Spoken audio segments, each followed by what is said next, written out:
زیغم صاحب، کیا ٹرمپ کی جو وار اسٹریٹجی تھی جانتے نہیں تھے کہ آبنائے ہرمز کی اہمیت کیا ہے، کہ یہ ایک چال بن سکتی ہے جس میں وہ پھنس سکتا ہے؟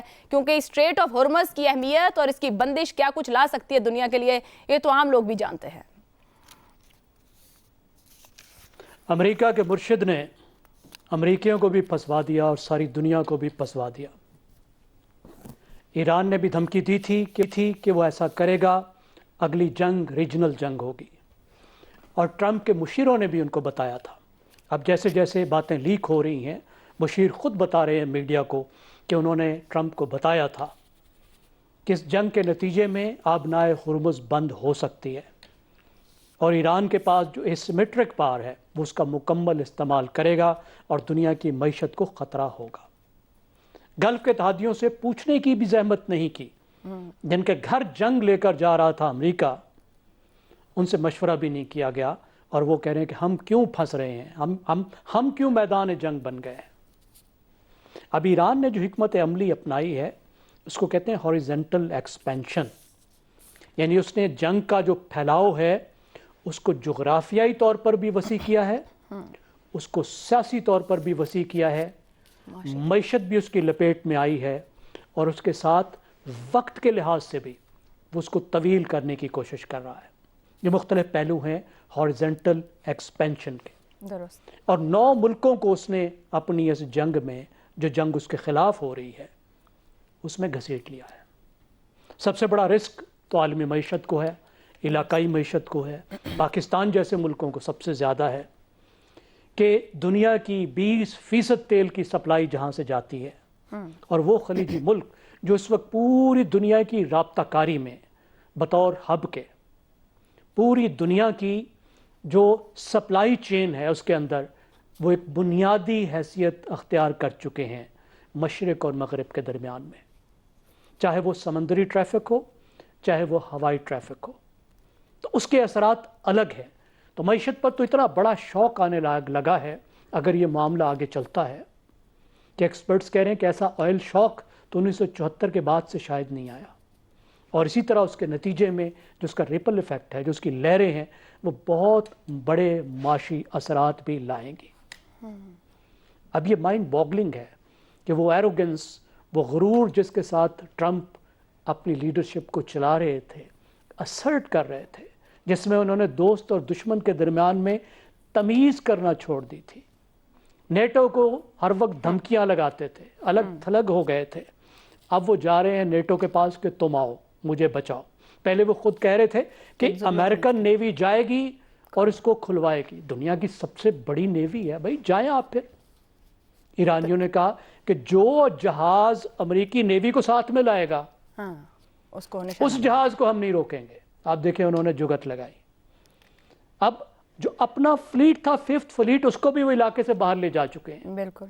نیٹو کو کہہ رہے ہیں تم آؤ، 7 دنیا کے 7 ملکوں کو کہہ رہے ہیں کہ کم از کم آپ کو ہونا چاہیے اس میں، اور ان ملکوں میں آئرونیکلی چین بھی شامل ہے، اس کو بھی کہہ رہے ہیں۔ اور پھر یہ عالم میں وہ کہتے ہیں کہ نہیں، میں تو انرجی انڈیپینڈنٹ ہوں۔ یہ اتحادیوں کے ساتھ ان کے تعلق کا لیول ہے، یہ ان کی دنیا کی لیڈرشپ کا اس وقت کا لیول ہے، بلکہ اپنی انڈرسٹینڈنگ۔ اب اس میں کوئی شک نہیں کہ اس رویے کے بعد امریکہ کا جو اثر رسوخ ہے وہ اتحادیوں پر بھی کم ہوگا، دنیا میں بھی کم ہوگا۔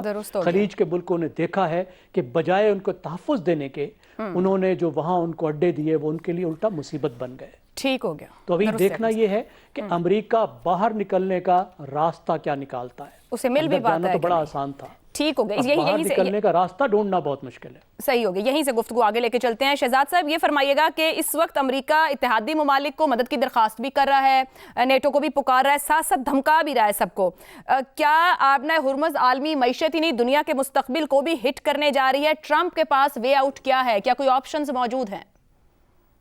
کہ جب یہ بریٹن ووڈز، جس کو 1945 کے بعد بلکہ 1943-44 میں اس کا کام شروع ہو گیا، تو جو لاگو کیا گیا تو اس میں 2 چیزیں بہت اہم تھیں۔ ایک تو یہ کہ ڈالر کا جو ہے وہ انڈر رائٹ کرے گا دنیا کی معیشت کو، اور وہ کرتے کرتے اس لیول پہ آ گیا گلوبلائزیشن کے بعد کہ ڈالر ہی ہماری ایک انڈر ریٹن کرنسی بن گئی دنیا کی معیشت کے اندر، گو کہ اب اس کو چیلنجز درپیش ہیں جو کہ ہمارے سامنے ہیں۔ دوسری جو بہت اہم چیز تھی کہ نیویگیشن آف دا سیز، یعنی سمندروں پہ سفر کرنے کا جو فریڈم ہے، فریڈم آف دا سیز، یہ ساری دنیا کو جو اس کے سگنیٹریز ہیں ان کو اور دنیا بھر کو اویلیبل ہوگا. اس کے لیے امریکہ نے 7 عدد فلیٹ بنائے، اپنے 7 نیویاں بنائیں اور ان کو دنیا کے مختلف کونوں میں پھیلا دیا، جس کے اندر کہ 5th فلیٹ جو تھا وہ بحرین میں تھا. تو 7 نیویاں ہیں ان کی. لیکن سب سے بڑی ان کی ولنریبلٹی کیا بن گئی کہ جب یہ جنگ سٹارٹ کی تو اس کو 5th فلیٹ کو لے کے انڈین اوشن میں چلے گئے، اور وہ تو اس جگہ پہ رہی نہیں جو اس کا مقصد تھا، جو کام کرنا تھا. اب وہ کہہ رہے ہیں کہ اب اس سے کام کروانا ہے، اگر یہ راستہ کلیئر کروانا ہے جو کہ ہم نے ایک وعدہ کیا تھا، ہم انڈر رائٹ کرتے ہیں، ہم اس کے گارنٹرز ہیں، تو آپ یوں کریں کہ برائے مہربانی لوگ ہمارے ساتھ شامل ہو جائیں. کیا وجہ ہے کہ وہ یہ کہہ رہے ہیں؟ بہرحال یہ تو ایک چیز ہوگی. دوسری بات، جو ان ملکوں کو یہ کہہ رہے ہیں، ان ملکوں کو شاید اتنی ضرورت نہیں ہے اس وقت فی الحال اتنی پریشانی کرنے کی. چین کے اسٹریٹجک ریزروز اس نے اس حد تک بڑھا لیے تھے اس جنگ کے پیش نظر کہ وہ بڑی دیر تک یہاں سے آئل ملنے کے بغیر بھی گزارا کر سکتا ہے. Similarly Japan, similarly India. اس کے باوجود ان سب کو روس کا، سوائے جاپان کے، روس کا تیل بھی ان کو مہیا ہے.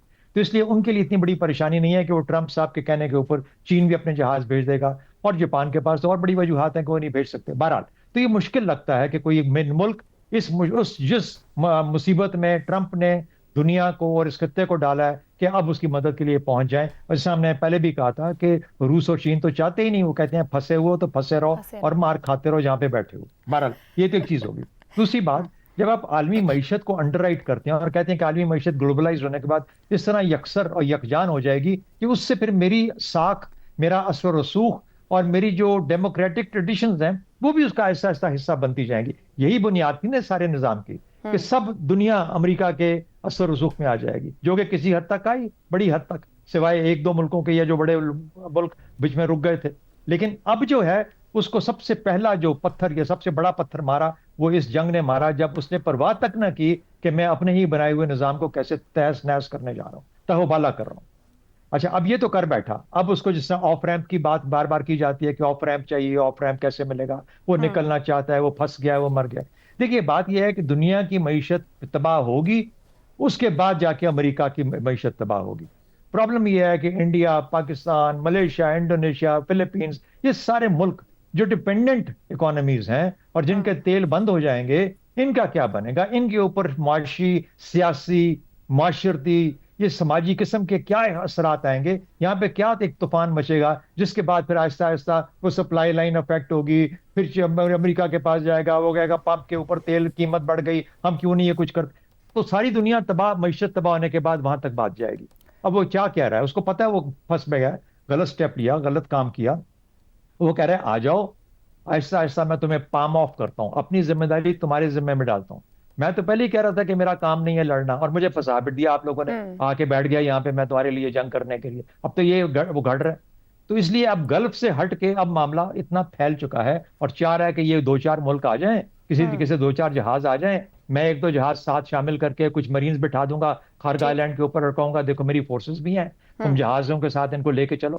بھولنا نہیں چاہیے کہ انڈیا اور چین کے جہاز آج بھی آبنائے ہرمز میں سے گزر رہے ہیں. بالکل صحیح. تو اس لیے وہ بند نہیں ہے، اس طریقے سے بند نہیں ہے. لوگ گھبرائے بیٹھے ہیں کہ اگر ہمارا جہاز جس کا کہ امریکہ کے ساتھ تعلق ہے، گلف کا تیل مکمل طور پہ بند ہے اور کوئی اور ٹینکر جو کہ امریکی تعلق رکھتا ہو اس کو یہ نشانہ بنا کے، کیونکہ وہاں بیٹھے ہوئے ہیں جہاں پہ کہ اگر یہ آرٹلری بھی فائر کریں تو اس کو تباہ کر سکتے ہیں. تو میرا خیال ہے اس کی کوشش یہ ہے کہ یہ اور 2-4 ملک آ جائیں، میں ان کے ذمہ کام لگاؤں اور آہستہ آہستہ آہستہ ریٹریو کر کے مجھے وہ آسانی سے کوئی رستہ باہر مل جائے.